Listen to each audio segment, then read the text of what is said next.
Here's a really good fill to try if you want to apply your Swiss Army triplets to your fills. If you don't know what a Swiss Army triplet is, I've done a video on the difference between Swiss Army triplet and a flam triplet, so go check that out if you want to know.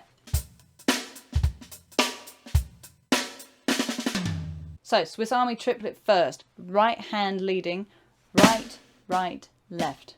So that's one triplet, triplet, and then you're going to go another left, a right, and then a left. So left, right, left. Stick them together, flam, right, left, left, right, left. Triplet, left, right, left. And then you add one floor tom at the end of it. Triplet, triplet, 1. Triplet, triplet, 4 if you want. Triplet, triplet. And you can add as many triplets as you want before that, if you like.